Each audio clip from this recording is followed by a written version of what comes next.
باللہ من الشیطان الرجیم بسم اللہ الرحمن الرحیم الحمدللہ رب العالمین والصلاة والسلام علی اشرف الانبیاء والمرسلین سیدنا و نبینا ابی القاسم محمد وآلہ الطیبین الطاہرین المعصومین ولعنۃ اللہ علی اعدائہم اجمعین من الآن الی قیام یوم الدین اما بعد فقد قال اللہ تعالی فی کتابہ المبین وہو اصدق القائلین وقولہ الحق بسم اللہ الرحمن الرحیم من المؤمنین رجال صدقوا ما عاہدوا اللہ علیہ ومنہم من قضى نحبا ومنہم من ينتظر وما بدلوا تبدیلا صلوات بھیجے محمد علی محمد۔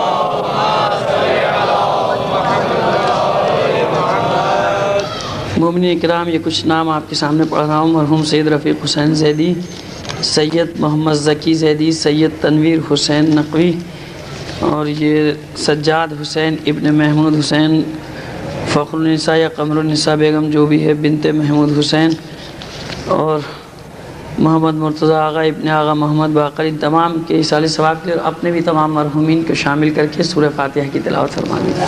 بسم اللہ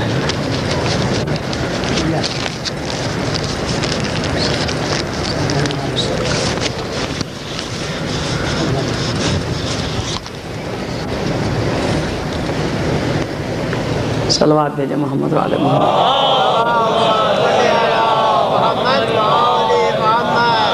اب اختتام مجلس میں موقع ملے نہ ملے، کچھ لوگوں نے دعائے صحت کے لیے بھی کہا ہے، جس میں سید کوثر علی زیدی صاحب ہیں، شمشاد زیدی صاحب ہیں، اور آپ کہ بھی خدا سب کو سلامت رکھے۔ لیکن جو بھی مریض مومنین اور مومنات ہیں ان تمام کی صحت یابی کے لیے بلند آواز سے صلوات بھیجیں محمد و آل محمد۔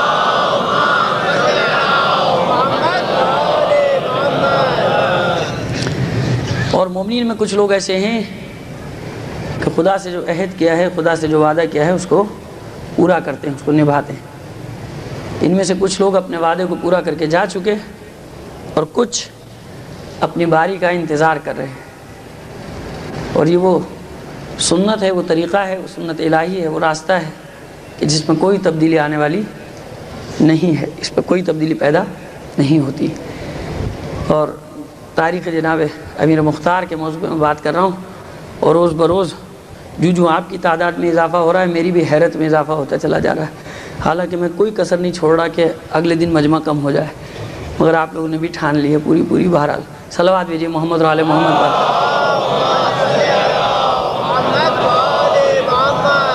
عزیزان محترم، جناب مختار قید میں ہیں اور واقع کربلا رونما ہو چکا ہے۔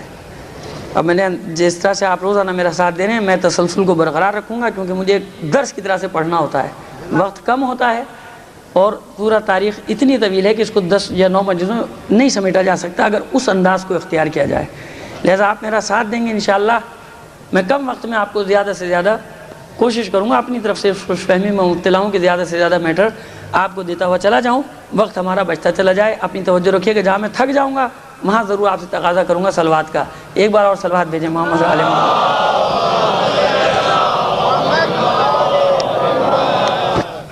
جناب امیر مختار قید خانے میں ہیں، واقع کربلا رونما ہو چکا۔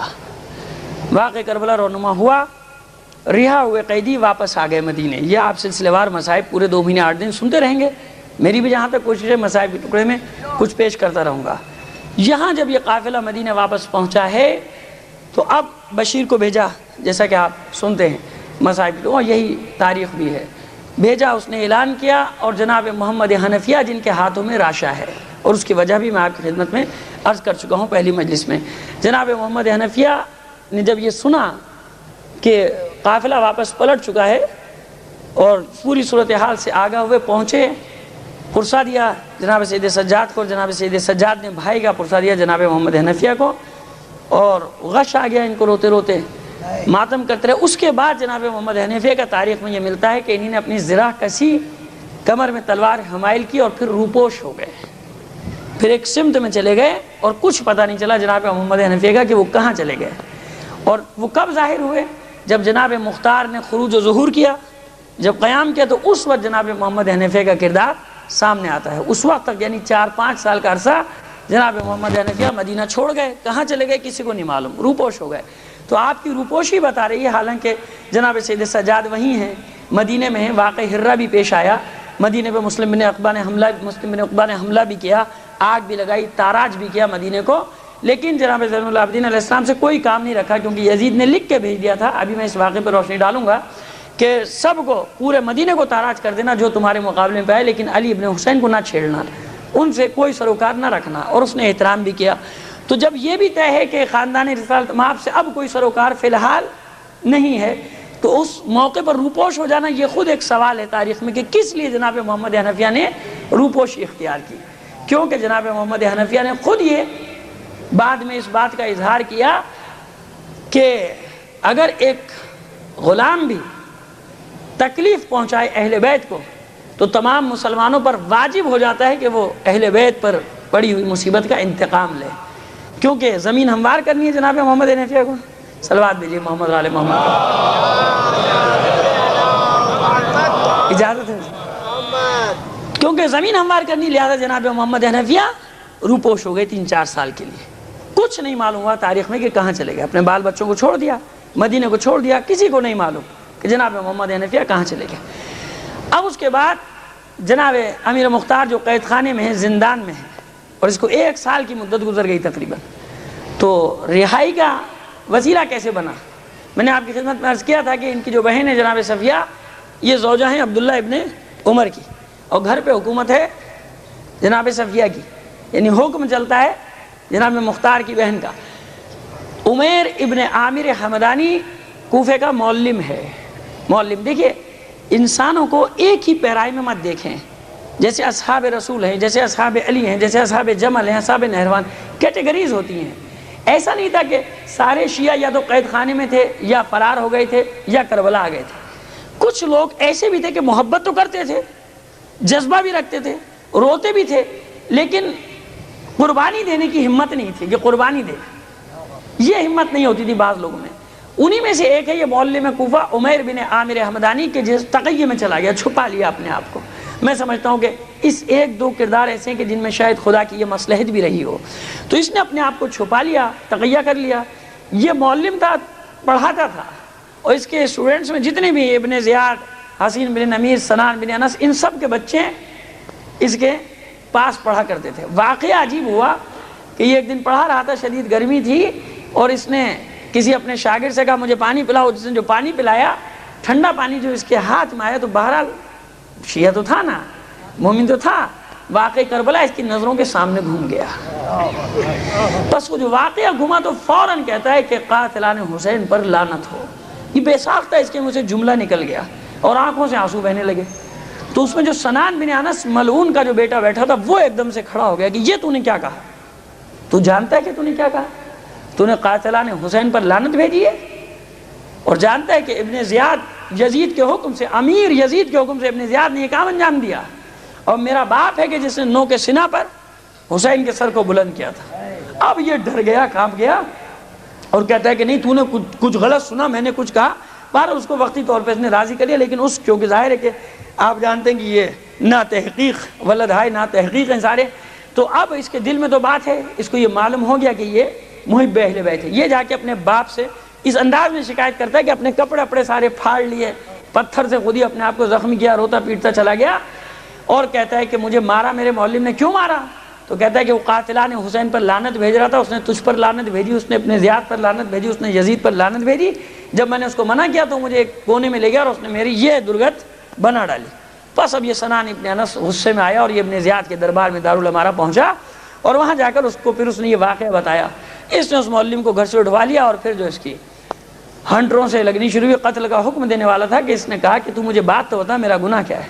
کہا کہ تو نے یہ حرکت کی، کہا کہ کوئی ایک گواہ آ جائے کہ جس کے سامنے جو گواہی دے دے، یہ مجھ پر بہتان رکھ رہا ہے اور تو اس بچے کی بات ہے، میرے قتل کا حکم دے رہا ہے۔ تو خیر اس نے وقتی طور پہ زندان میں اس کو بھیج دیا، اس زندان میں جہاں 4,500 سے 5,000 مومنین قید و بند کی صعوبتیں جھیل رہے ہیں۔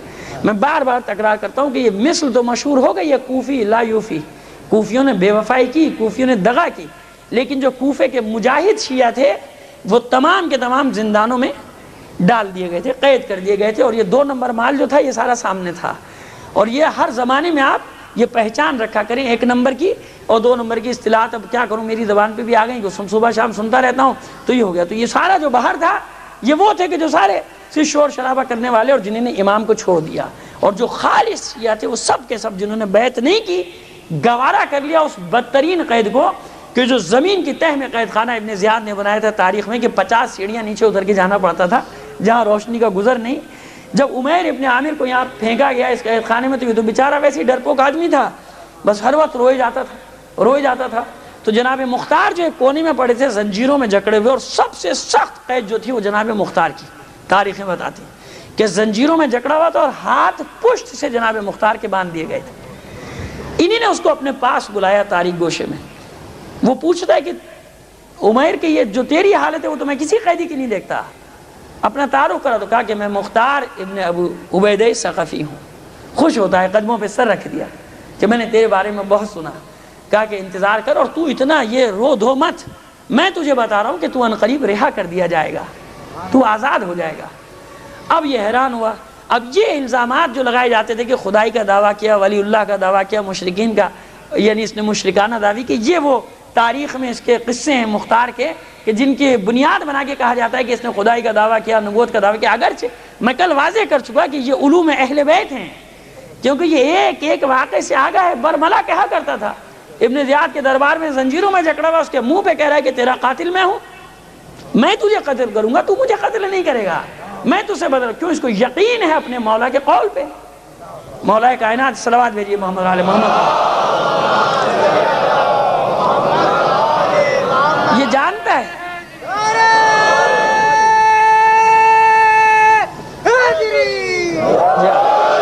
یہ جانتا ہے کہ رسول کی دعا میرے ساتھ ہے، مولا کائنات کی دعا میرے ساتھ ہے، ساری خبریں.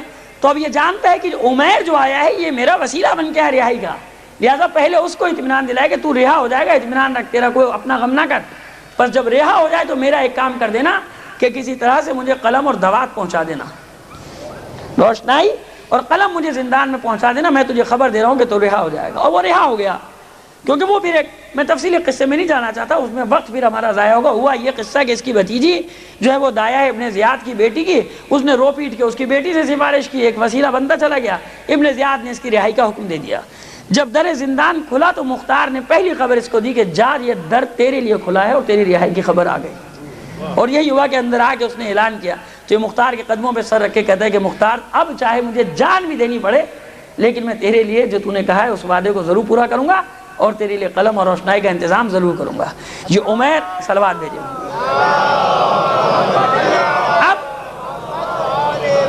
یہ عمیر جب نکلا زندان سے تو اب اس نے ایک منصوبہ بنایا. کس طرح؟ اس کا دل بڑھ گیا. جب تک جیل نہیں جاتا آدمی ڈرتا رہتا ہے، جب جیل جا لیتا ہے نا تو پھر اس کا دل کھل جاتا ہے اگر واقعی مومن ہو، نہیں تو پھر دوبارہ جلوس کا رخ بھی نہیں کرتا کہ کہیں مجھے ہی نہیں پکڑنے. پہلے ایک بار اور صلوات بھیجے محمد. تو عزیزان محترم یہ زندان جانتے ہیں آپ، مختار زندان میں رہا، عمیر زندان میں رہا، میثم تمار زندان میں، عبداللہ ابن حارث ابن عبد المطلب زندان میں. یہ زندان خود ایک تربیت گاہ ہوتی ہے انسان کا. اگر واقعی اس کے وہ زمین ہے، اس میں وہ خمیر ہے، اگر وہ واقعی سچا محب اہل بیت ہے، زندان تو اس کی ایک تربیت گاہ ضروری ہوتا ہے اس کا، تاکہ وہاں سے وہ تربیت لے کر آئے، وہاں سے دیکھ کر آئے کہ بس یہ تھا دیکھ لیا اب اس کے آگے کچھ نہیں. تو یہ تربیت گاہ ہے جو تربیت کرتی ہے، مومنین کی تربیت کے لیے بنائے گئے ہیں. تو جی تو اس سے کبھی زندگی میں نہ گھبراؤ نہ کسی کے لیے پریشان ہو. اگر واقعی مومن ہے اس کی تربیت گاہ ہے. جب ان تشدد کو، ان شدتوں کو دیکھے گا اس کا ایمان پختہ ہوتا چلا جائے گا، اور ایمان میں کمی ہوگی تو دور سے دیکھا کرے گا، جہاں کوئی خطرے کی بات ہو قریب نہیں جائے گا کہ پہلے ایک بار بھگت چکا دوبارہ اب ہمت نہیں مجھ میں جانے کی. صلوات بھیج دیجیے محمد علیہ محمد پر. سنت ہے.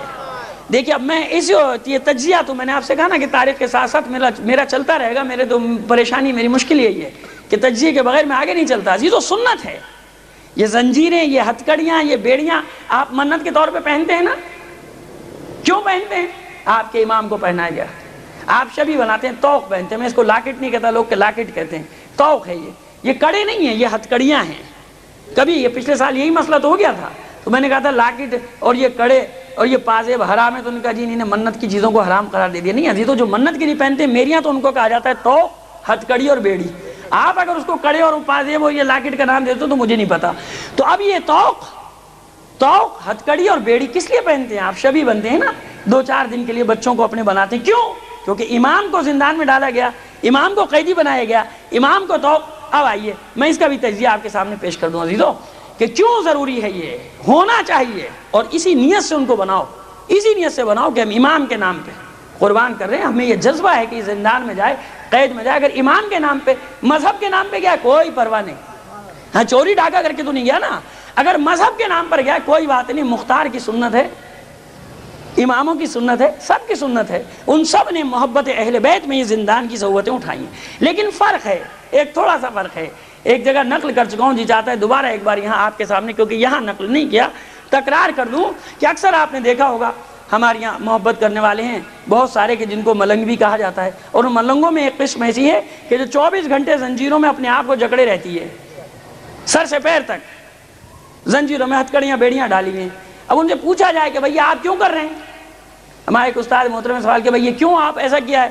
کہا کہ آپ عجیب آدمی ہیں، آپ مومن نہیں، آپ شیعہ نہیں. بھئی ہیں بھئی کیا ہوا؟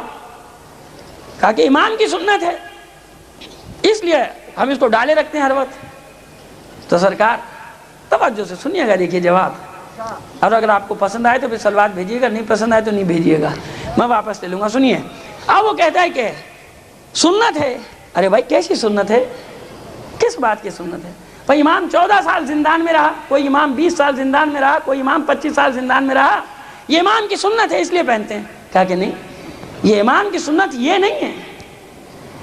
امام کو جو ہتھکڑیاں، بیڑیاں، زنجیریں، یہ لوہے کا زیور پہنایا تھا، یہ ظالموں نے پہنایا تھا. بنو امیہ اور بنو عباس کے بدترین اور خبیث حکمرانوں نے پہنایا تھا.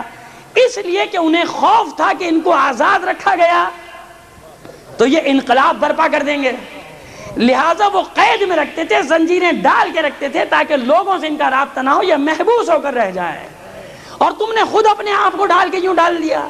تو اب تو خوش ہیں یہ ظالم حکمران کہ چلو ہمیں زحمت ہی نہیں کرنی پڑی، خدا کرے یہ ساری قوم اسی طرح زنجیریں ڈال کے پڑ جائے. سمجھ میں آئی بات؟ اب بتائیے مجھے آپ عقل کیا کہتی ہے؟ وہ کہیں گے بھائی تو اچھی بات ہے آپ اور جو ہے یہ بھی ڈالو سب بیٹھ جاؤ، ہم تو یہی چاہتے تھے، اب ہمارا بچ گئی ہتھکڑیاں بیڑیاں سب. تو عزیزوں نے سنت امام کیا ہے؟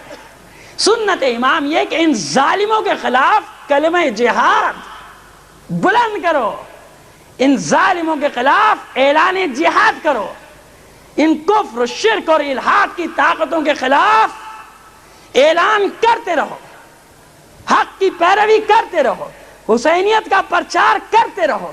اب جب یہ مجبور ہو کر تمہیں زنجیروں میں جکڑ کے زندانوں میں ڈال دیں اور پھر کوئی پوچھے کہ کس جرم میں یہ زیور پہنا، تو اب کہو کہ سنت امام ادا کر رہا ہوں.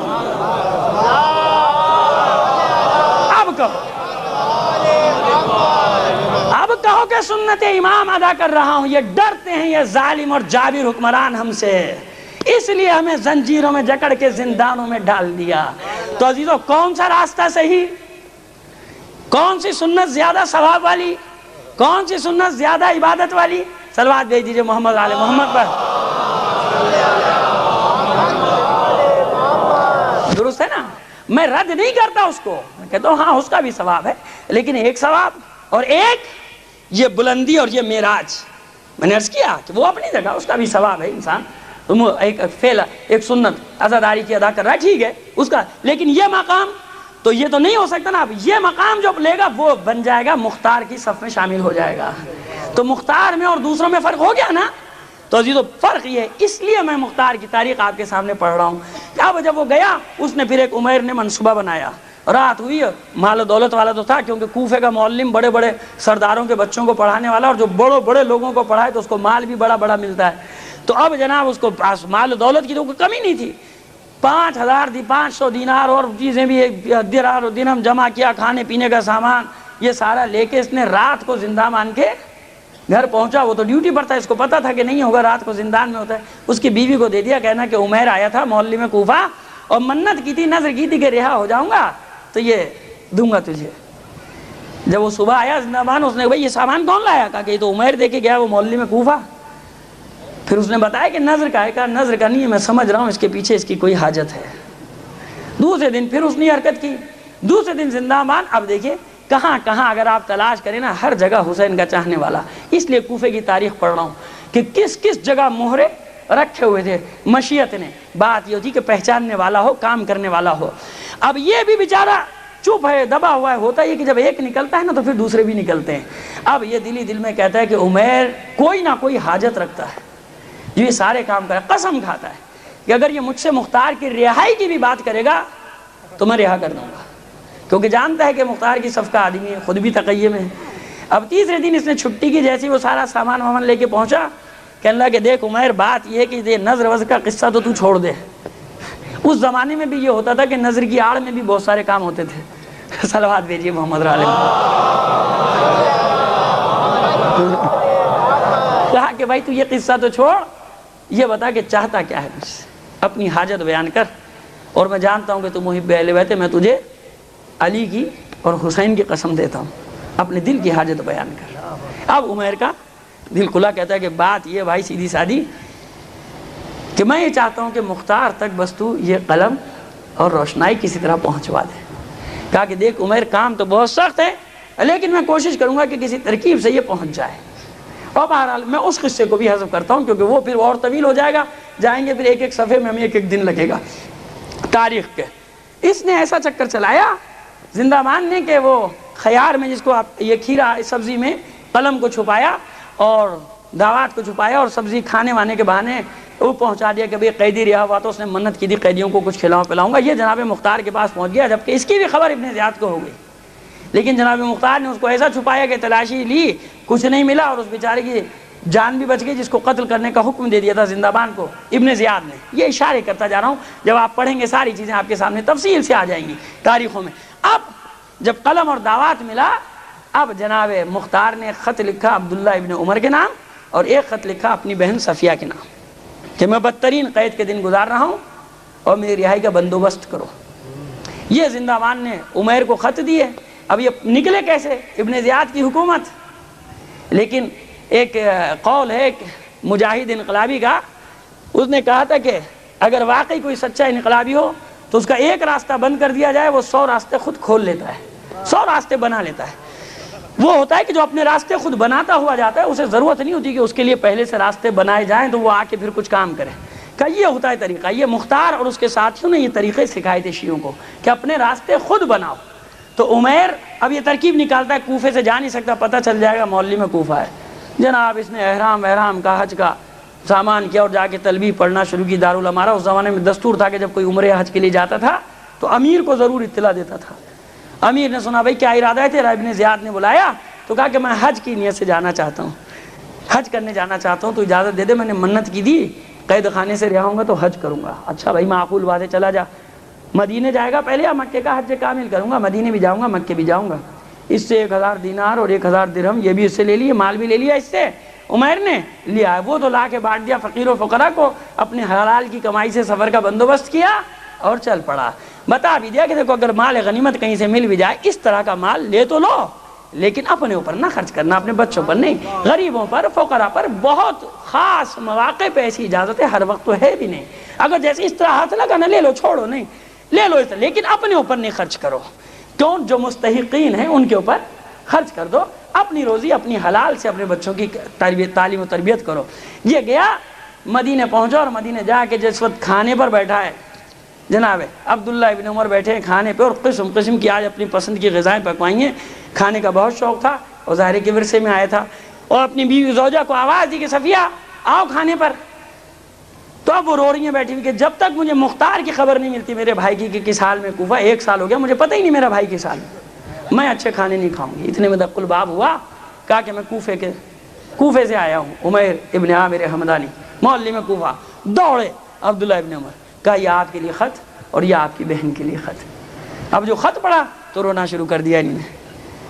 صفیہ نے کہا کیا بات؟ کہا کہ اپنا خط پڑھ لے۔ اب جو خط پڑھا مختار نے جو اپنی قید کا حال لکھا کہ میں اس حالت میں پڑا ہوا ہوں اور تو میرا بہنوئی ہے، میرے لیے کچھ نہیں کر سکتا، جبکہ امیر تیری بات مانتا ہے۔ اب تو جناب یہاں رونا پیٹنا مچ گیا۔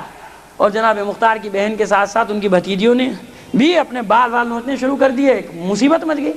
عبداللہ ابن عمر کو ابھی خط لکھو. اس نے کہا بھائی ابھی خط لکھتا ہوں. اس نے یزید کو خط لکھا کہ میرا حق ہے تجھ پہ، اور کیوں نہ ہوا، بہرحال حق ہے تجھ پر کہ تو ہمارے بڑوں کی وجہ سے یہاں تک پہنچا، تو حق ہے تجھ پر، لہٰذا میرا خط پہنچے اور تو مختار کی آزادی کا سامان کر. یہ میرا رشتہ دار ہے، یہ میرا سالہ ہے. کہیں کہیں رشتے کی اہمیت کا اندازہ ہو گیا آپ کو؟ یہ قدرت کی مشیت ہوتی ہے، ایسے انتظامات کیے جاتے ہیں. صلوات بھیجیے محمد علی محمد. کہا کہ اب یہ عمیر کہتا ہے کہ خود خط لے کے پہنچا. وہ بھی ایک تفصیلی قصہ. پہنچا یزید کے دربار میں، ملاقات ہوئی، یزید کو خط دیا.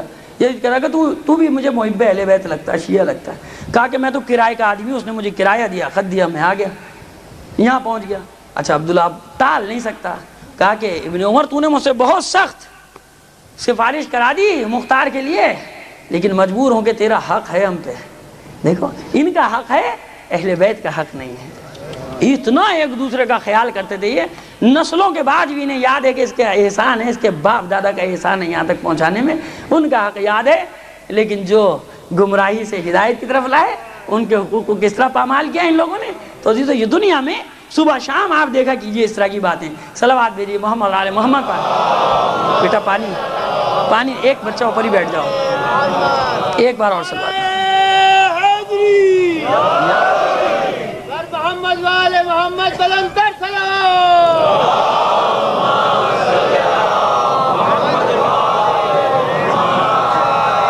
خوشنود یہ امام زمانہ بلندر سلام. اللہ. اور میں ذرا سی اپنی اسپیڈ، حالانکہ کل بھی اعتراض ہوا ہے کہ آپ بہت تیز بولتے ہیں، لیکن میری بھی مجبوری ہے کہ میں وہ چاہتا ہوں کہ جو آج بنا کے لائیں وہ سب آپ تک پہنچا دوں. تو اور تھوڑا سا اسپیڈ تیز کروں گا، آپ بھی اپنی سماعتوں کو تھوڑا سا تیز کر لیجئے. اب یہ پہنچا، یزید نے خط لکھا، اس کو انعام اکرام بھی دیا، کرایہ بھی دیا، زاد راہ بھی دیا. اور ابن زیاد سے عمیر نے چالاکی کی، لکھوا بھی لیا کہ وہ میری گردن نہ اڑا دے. ابن زیاد امیر تو یہ تو لکھ دے کہ میرے مجھ پر کچھ نہ کرے. اس نے کہا یہ جو آ رہا ہے خط لے کے اس کا بھی خیال کرنا، اس کو نہ مارنا. یہ جناب خط لے کے تیزی دوڑے وہاں، اور پھر ابن زیاد کے دارالامارہ پہنچا تو چادر ڈال لی منہ پہ ورنہ لوگ پہچان لیں گے. کہا کہ کون ہے؟ کہا میں یزید کا قاصد ہوں، دمشق سے آ رہا ہوں. فوراً دروازے کھول دیے گئے. ابن زیاد بھی آ گیا کہ یزید کا قاصد. وہاں پہنچ کے اس نے چہرے سے نقاب ہٹائی. کہا عمیر تو؟ کہا کہ یہ امیر کا خط تیرے لیے لایا ہوں. اب جو خط پڑھا تو غضب میں، اب آپ سوچیں اس کی کیا حالت ہوئی. کہا یہ تو نے یہ سب کیا؟ کہا کہ امیر کیا کرتا ہے، اس کے سوا میرے پاس کوئی چارہ نہیں تھا، یہ میں کرنا چاہتا تھا، میں نے کر لیا. اب تیرے امیر کا حکم ہے تیرے نام. اور اس میں لکھا ہوا ہے کہ خلعت فاخرہ بھی دے، امیر مختار کو فوراً رہا کر اور مدینے کی طرف عزت سے روانہ کر دے. اور جو یہ خط لے کر آ رہا ہے اس کو بھی انعام و اکرام دے اور اس کے ساتھ کوئی زیادتی نہ کرنا. اب یہ بیچارہ مجبور ہو گیا. بیچارہ کہے کا یہ خبیث، یہ مجبور ہوا. اس نے فوراً حکم دیا کہ مختار کو رہا کیا جائے. مختار رہا ہوئے، آئے دربار میں، عزت سے اپنے پاس بھی بٹھا رہا ہے، انعام و اکرام بھی دے رہا ہے. لیکن ایک بات کہتا ہے کہ مختار 3 دن میں کوفہ چھوڑ دیو، بس 3 دن میں کوفہ چھوڑ دے، ورنہ پھر میں مجبور ہو جاؤں گا اور تجھے قتل کر ڈالوں گا. جناب مختار آئے. کوفے کے حالات تو دیکھ ہی رہے تھے کیا ہیں. عمیر کے گھر میں رکے. اب اس سے اجازت چاہیے تو عمیر کہنے لگے کہ آپ چلے جائیں گے، یہ میرا کیا حشر کرے گا، اب تو میں آپ کے ساتھ ہی ساتھ ہوں، جہاں آپ جائیں گے میں آپ کے ساتھ. تو عمیر ابن عامر حمدانی ساتھ آیا. مدینے پہنچے. مدینے میں اپنی بہن کے گھر، اپنے بہنوئی کے گھر کچھ دنوں تک یہاں پہ آپ نے قیام کیا. پھر واپس کوفے، کیونکہ دماغ میں تو وہی ہے نا. اور ایک زخم بھی لگا ہوا ہے، ابن زیاد نے جو دوات کھینچ کے ماری تھی اس کا.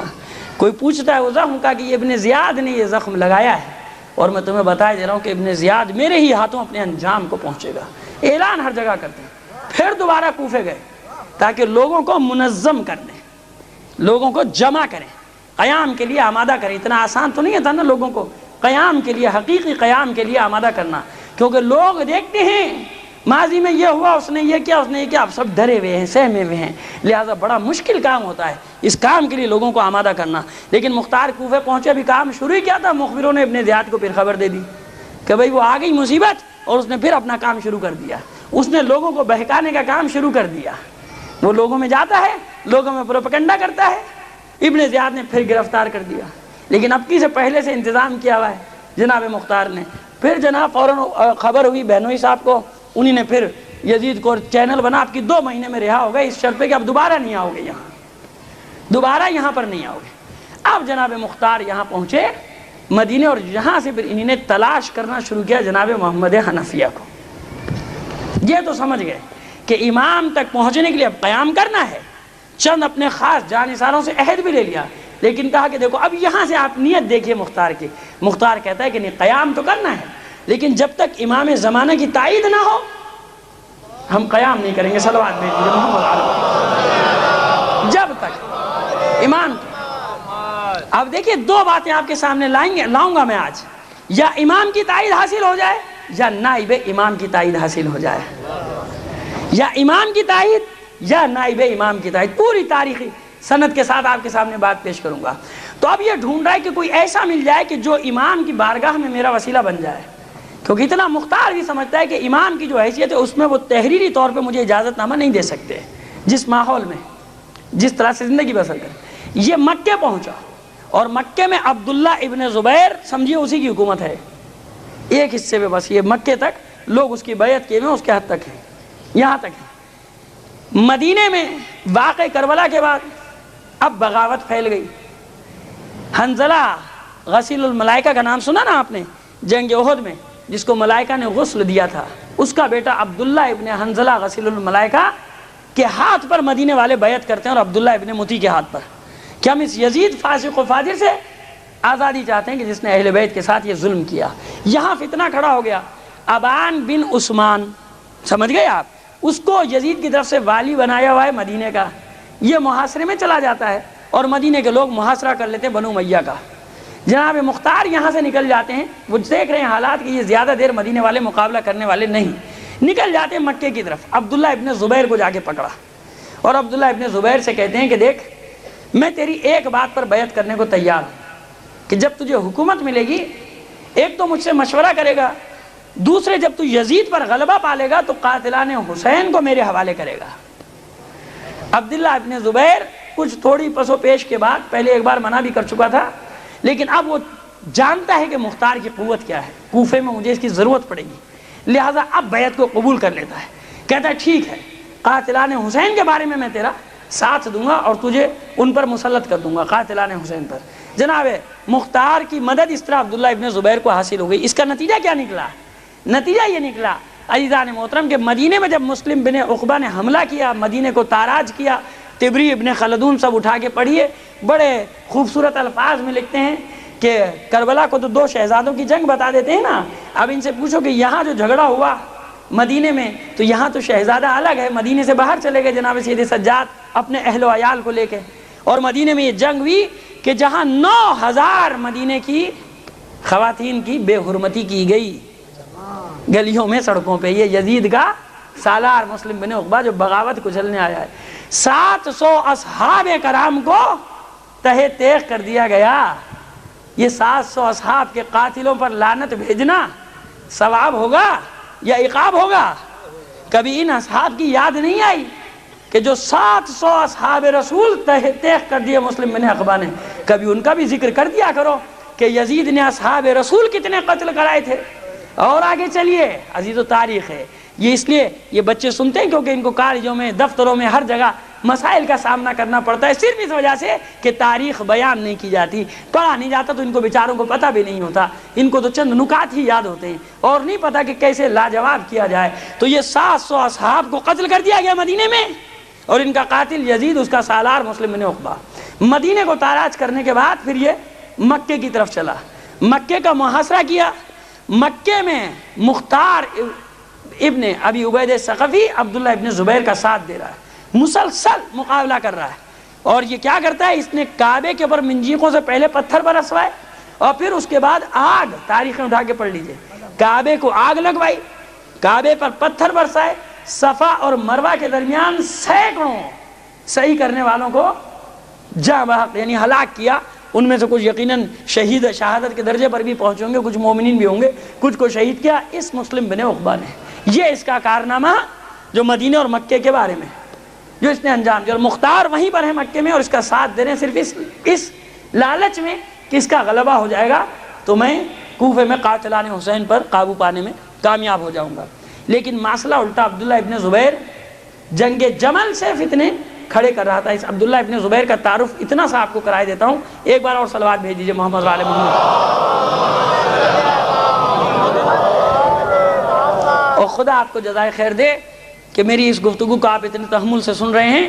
عزیزان محترم، یہ عبداللہ ابن زبیر وہ ہے کہ جب زبیر بن عوام کو یعنی اس کے باپ کو مولا کائنات نے یہ یاد دلایا تھا جمل میں کہ زبیر یاد کرو اس وقت کو کہ رسول نے کہا تھا نا تمہیں یاد ہے کہ تم میرے مقابلے پر آ جاؤ گے، پورے واقعے کو میں نے چھوڑ دیا، آپ سارا محرم سنتے رہتے ہیں، سارا سال سنتے رہتے ہیں۔ اور زبیر کو یاد آ گیا، اور اس وقت علی کہتے ہیں کہ رسول نے کہا تھا نا کہ زبیر اس وقت تم ناحق ہو گئے، سر جھکایا اور زبیر میدان سے واپس۔ تو یہ سارے جمع ہو گئے، طلحہ، عبداللہ ابن زبیر، کہا کہ بھئی یہ کیا ہوا؟ کہا کہ علی نے مجھے وہ یاد دلا دی رسول کی حدیث، اور اب میں علی کے مقابلے میں جنگ نہیں کروں گا۔ تو اب جانتے ہیں عبداللہ ابن زبیر کیا فتنہ کرتا ہے، کہتا ہے کہ میں جانتا ہوں بابا تم کو، یہ تو سب بہانے کی باتیں ہیں، تم علی کی تلوار سے ڈر گئے۔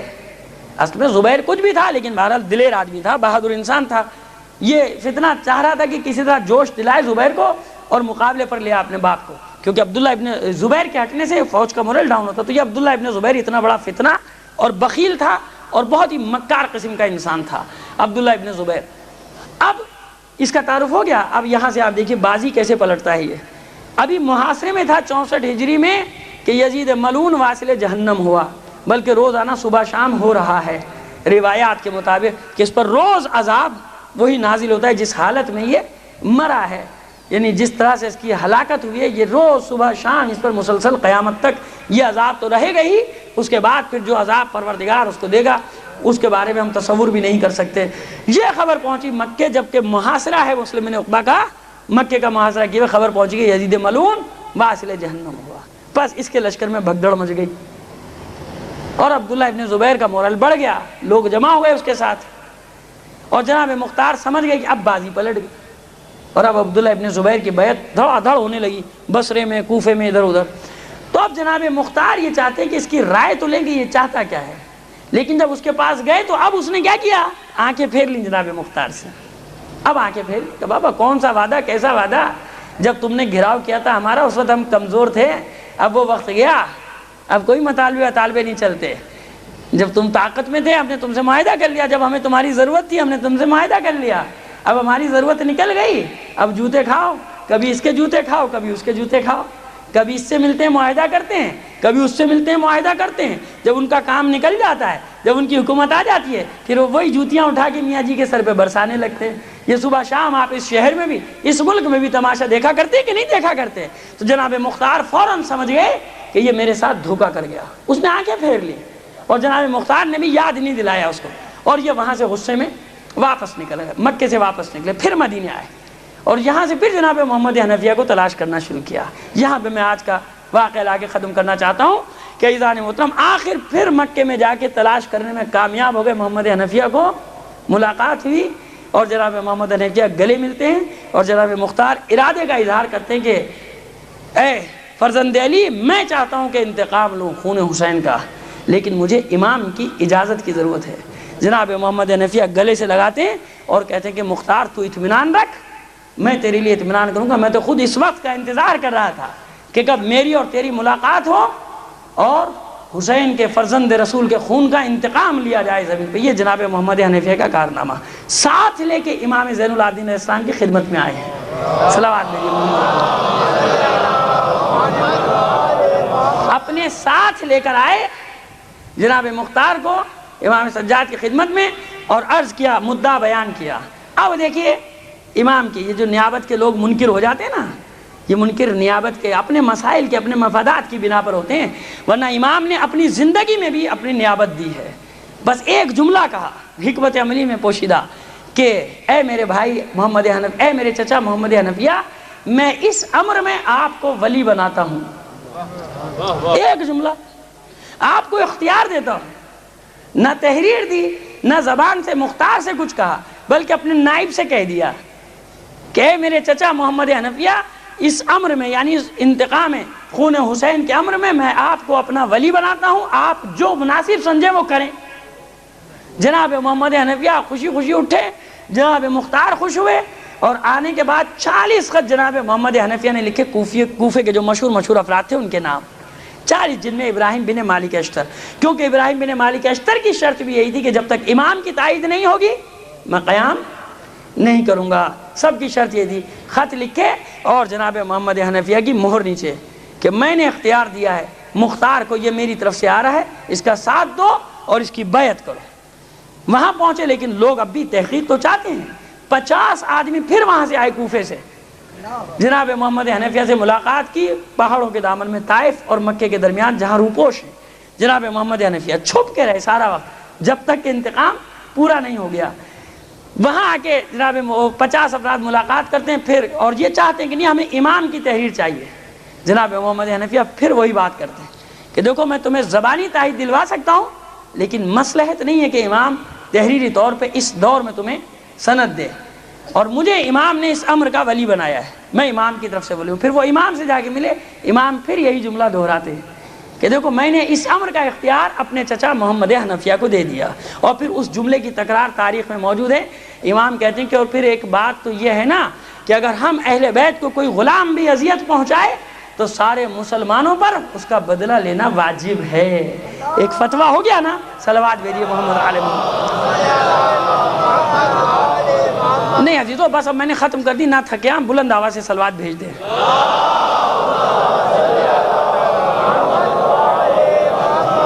یہاں تک آج کی مجلس تک مجھے اندازہ ہے نا کہ مسئلہ نازک تھا، لیکن میں یہاں تک پہنچانا چاہتا تھا۔ کل سے انشاءاللہ شاید اتنا نہ ہو، اتنا خشک نہ ہو، مگر آپ نے بھی کمر تو کسی بھی ہے کہ آنا ہے تو انشاءاللہ زندگی رہی تو آپ بھی آئیں گے، میں بھی زندہ رہا تو آؤں گا۔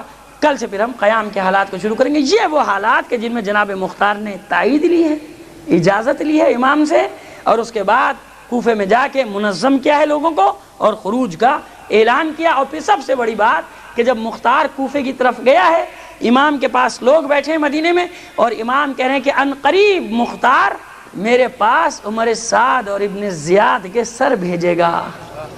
امام کو منع کر دینا چاہیے، امام کو حکم نہیں دینا چاہیے سوگ بڑھانے کا، سیدانیوں کو سوگ بڑھانے کا حکم دے رہا ہے امام کہ جنہوں نے 5 سال سر میں تیل نہیں ڈالا، چولہا نہیں جلا گھر میں، امام کہتے ہیں کہ آج اپنا سوگ بڑھاؤ، آج خوشی کا دن ہے، آج قاتلان حسین ظاہری طور پر اپنے انجام کو پہنچ گئے۔ اور عزیزو اس یزید پلید کی بھی جو جہنم واصل ہونے کی تاریخ ہے وہ یہی ہے، 10 ربیع الاول، 9 ربیع الاول کو عمر سعد اور ابن زیاد کے سر امام کی خدمت میں پہنچے، اور یہ تو 67 ہجری کا واقعہ ہے۔ 64 ہجری میں جب یزید ملعون واصل جہنم ہوا ہے تو 10 ربیع الاول تھی، تو ہمارے یہاں تو عیدوں کا سلسلہ ہے، 9 سے شروع ہوتی ہے، عید زہرا۔ صلوات بھیج دیجیے محمد علی محمد۔ بس عزیزان محترم میں نے ختم کر دیا، اور میں کس زبان، میرے پاس زبان نہیں کہ جس سے میں آپ کا شکریہ ادا کروں۔ میں نے اس چیلنج کو قبول کیا تھا۔ جو لوگ یہ کہتے تھے کہ روایتی انداز سے ہٹ کر اگر کوئی بیان کرے گا پڑھے گا تو وہ نہ سنا جاتا ہے، نہ اس کو وہ پڑھ سکتا ہے، نہ اس کو کوئی سن سکتا ہے، میں نے اس چیلنج کو قبول کیا تھا، اور پروردگار کی تائید ہے، مولا کی تائید ہے آپ کے ساتھ بھی، اور یہ گناہگار بھی جب تک آپ اور ہم مخلص ہیں انشاءاللہ اس دھارے کو موڑنے میں کامیاب ہو جائیں گے۔ ہوا کے رخ پہ چلنا آسان ہوتا ہے، ہوا کے رخ کو موڑنا ذرا مشکل کام ہوتا ہے۔ صلوات بھیجیے محمد علی محمد۔